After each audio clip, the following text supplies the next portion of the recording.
करना चाहता हूँ कि बुद्ध को क्या ज्ञान प्राप्त हुआ है, उन्हें क्या संबोधि प्राप्त हुई है।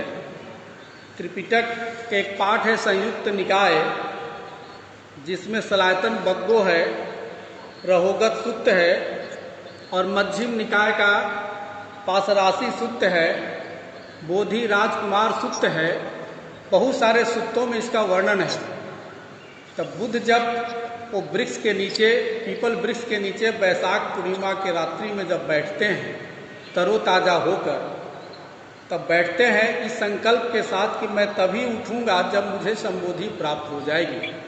तो संबोधि में क्या है, इसके पहले वो आलार कलाम जो उनके गुरु थे उनसे उन्होंने एक स्तर तक, जिसे हम अकिंचायतन कहते हैं, उन्होंने सीखा। उद्दक रामपुत्र से उन्होंने सीखा नौ संज्ञा ना संज्ञायतन, यहाँ तक सीखा, लेकिन फिर भी वो निर्वाण प्राप्त नहीं कर सके थे। उसके बाद उन्होंने तपस्या की। तपस्या करने के बाद उस बोधि वृक्ष के नीचे उनके द्वारा आसन लगाया गया कि अब मुझे संबोधि प्राप्त करना ही है, अन्यथा मैं मर जाऊंगा। संबोधि प्राप्ति करने के समय में जब उन्होंने बैठते हैं तो उन्हें याद आती है कि शायद जो मैं जामुन के पेड़ के नीचे, पिताजी के खेत पर जामुन का वृक्ष था, जिसके नीचे वो जब 8-10 साल का छोटा बच्चा गौतम सिद्धार्थ बैठा था, उस समय तो देखा कि मैं साधना किया करता था और अब मेरा मन एकाग्र हो गया था। उसे प्रथम ध्यान कहते हैं। तो शायद वही संबोधि का मार्ग हो। उसने उस ध्यान को याद किया और उसी ध्यान के सहारे चलकर वो संबुद्ध बन गए, निर्वाण प्राप्त कर गए। उसकी चर्चा हम करेंगे जो बोधि राजकुमार सूक्त में वर्णन है। तो पहला ध्यान, प्रथम ध्यान जो कहते हैं, उसमें वाणी समाप्त हो जाती है, मतलब वाणी कुछ नहीं चलता है, मतलब पूर्णतः मौन हो जाता है। दूसरा ध्यान में वितर्क और विचार दोनों बंद हो जाते हैं। वितर्क कहते हैं जो चित्त पर आलंबन का टकराना, चित्त किसी आलंबन पर आरूढ़ होना, उसे हम वितर्क कहते हैं। विचार कहते हैं जिसमें वो लोटपोट करने लगे, वो चलने लगे, उसे हम विचार कहते हैं। तो एक दूसरा ध्यान है। तीसरा ध्यान है प्रीति, जिसे प्रीति कहते हैं। तो उसमें प्रीति में रोमांच अनुभव होता है और तरह तरह की अनुभूति होती है। वो पूरा काया, पूरा शरीर गदगद हो जाता है। उसके बाद चौथा ध्यान है जिसमें श्वास हमारा बंद हो जाता है। श्वास लेना और छोड़ना दोनों बंद हो जाता है। ये चौथा ध्यान है। ये 4 ध्यान जब वो कर लेते हैं, चौथा ध्यान बारी बारी से करते हुए जब पहुंच जाते हैं तो उनका मन पूर्णतः निर्मल हो जाता है। वो ऐसा निर्मल होता है कि उस पर किसी तरह का कोई आवरण नहीं है। जो पंच निवरण और आवरण की बात कही गई है वो प्रथम ध्यान में ही समाप्त हो जाता है। तो पूर्णतः अब मन जो है ना साध हो गया। मन जब साध हो गया तब उन्होंने जितना भी संज्ञा था, संज्ञा मतलब जो भी नाम जानते हैं, जो भी चीज़ है हमारे मन में टकराता है, किसी न नाम से ही टकराता है, उसको उन्होंने रूप संज्ञा और द्वेष संज्ञा, जो पटिक संज्ञा था, सब समाप्त कर दिया। समाप्त करने के बाद आकाश अनंत है, इस पर उन्होंने ध्यान लगाया। तो ये 5वां ध्यान कहते हैं।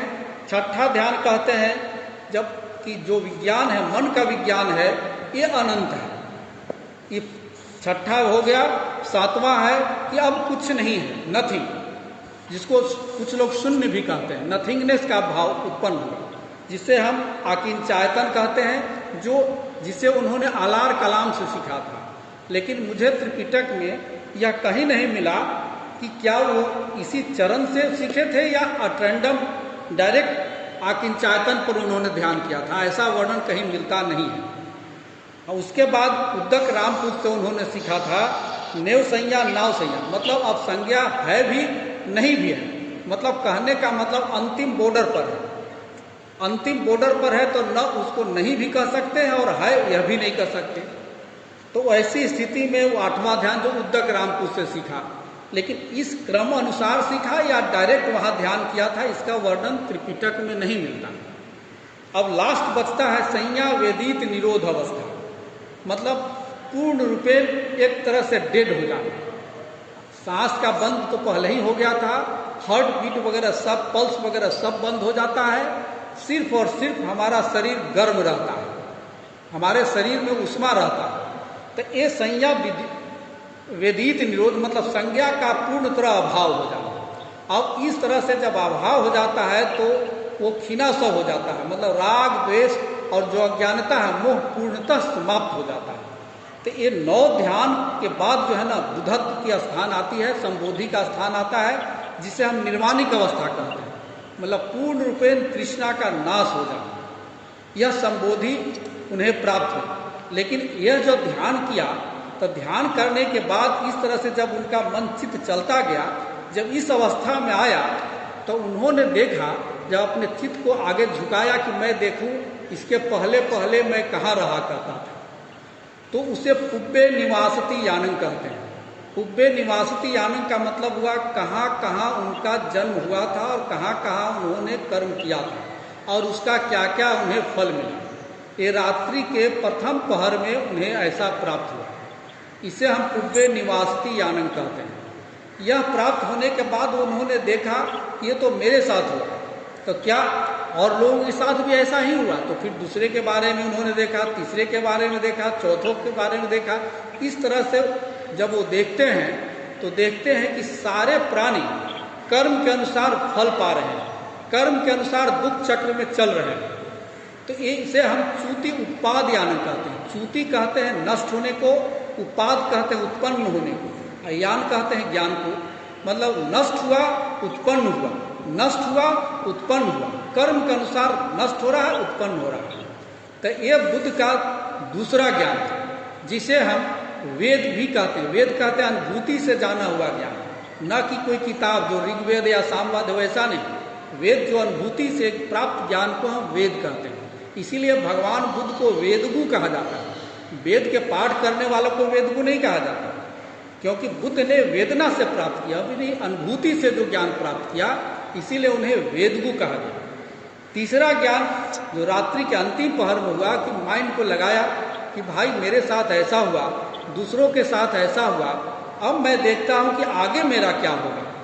तब बुद्ध देखते हैं, तो बुद्ध बन गए हैं। बुद्ध देखते हैं कि यह जो हम देख रहे हैं आगे आने का तो कुछ है नहीं, मेरा सारा नष्ट हो गया। मतलब जो भी आश्रय था, जो भी जन्म का कारण था, वो सब के सब समाप्त हो गए। अब मैं दुख चक्र से पूर्णतः मुक्त हो गया, मतलब कोई भी आश्रय नहीं रहा। और वो देखते हैं कि जो दुख का चक्र है कि किस तरह से उत्पन्न होता है। तब उन्होंने दुख का समुदय को देखा, फिर दुख के निरोध को देखा, फिर इस दुख के मार्ग को देखा, जिसे हम अष्टांगिक मार्ग कहते हैं। अब इसके अगला जो संडे होगा तो हम लोग इस पर अष्टांगिक मार्ग की ही विस्तृत चर्चा करेंगे। तो इस तरह से उन्होंने देखा। तो ये 3 ज्ञान उन्हें प्राप्त हुए। पुब्बे निवासति यानंग रात्रि के प्रथम पहर में, मध्य पहर में च्युति उत्पाद यानंग और रात्रि के अंतिम पहर में आसव खय यानंग, मतलब अब आश्रय समाप्त हो गया। ये सिर्फ बुद्ध को प्राप्त पहली बार हुआ, लेकिन जो भी इस अवस्था में पहुंचते हैं, जो भी अरहत बनते हैं, जो भी अरहत बनेंगे, उन्हें ये सारे चीज प्राप्त होंगे। इसीलिए इसे 3 विद्या भी कहा जाता है, ते विद्या भी कहा जाता है। 3 विद्या मतलब ये 3 विद्या, ये 3 वेद हुआ। ये 3 वेद मतलब अनुभूति से जाना हुआ ज्ञान है, इसीलिए इसे 3 वेद भी कहते हैं, 3 विद्या भी कहते हैं। और यही बुद्ध को उस बोधि वृक्ष के नीचे, पीपल वृक्ष के नीचे उस दिन वैशाख पूर्णिमा को प्राप्त हुआ और 1 सप्ताह तक वो मुक्ति का आनंद लेते रहे। उसके बाद फिर उन्होंने पटित समुत्पाद का ध्यान किया है, उसके बारे में फिर चर्चा होती है। तो यही संबोधि है, बुद्ध की यही संबोधि है। लेकिन आज हमें पूर्व जन्म की बात अटपटा सा लगता है। तो अगर हम पूर्व जन्म पुब्बे निवासति यानंग को जब बुद्ध के ज्ञान से अगर हटा देते हैं, तो बुद्ध का सारा सिद्धांत फेल कर जाता है। क्योंकि दुख चक्र चलेगा कैसे, ये पतित समुत्पाद चलेगा कैसे? पतित समुत्पाद जिसे कार्य कारण का सिद्धांत कहते हैं, उसके चलने के लिए यह तो चाहिए ना, चक्र चाहिए। हमारी ज्ञान वहाँ तक नहीं है, मैं नहीं जानता अपने पीछे का जन्म ना आगे का जन्म। लेकिन बुद्ध को ज्ञान यह प्राप्त हुआ, यह त्रिपिटक में मेंशन है। और त्रिपिटक में मेंशन के पहले बहुत कम ही लोग होंगे जो उन्हें उब्बे निवास्तिक ज्ञान प्राप्त होता था। यही कारण है कि बुद्ध के सामने सारे लोग आकर नतमस्तक हो जाया करते थे। और आज हमें यह पराया धन लगता है। आज हम पुनर्जन्म की बात करते हैं तो लगता है कि नहीं, ये तो कहीं से घुसेड़ दिया गया है, ये बुद्ध के सिद्धांत में घुसेड़ दिया गया है। लेकिन ऐसा मुझे नहीं लगता, क्योंकि पतित समुत्पाद की वो कड़ी ही टूट जाएगी। यही संबोधि हमें जो त्रिपिटक में पढ़ने को मिला है वो आप लोगों के सामने रखा है। कोई सवाल हो तो किया जा सकता है।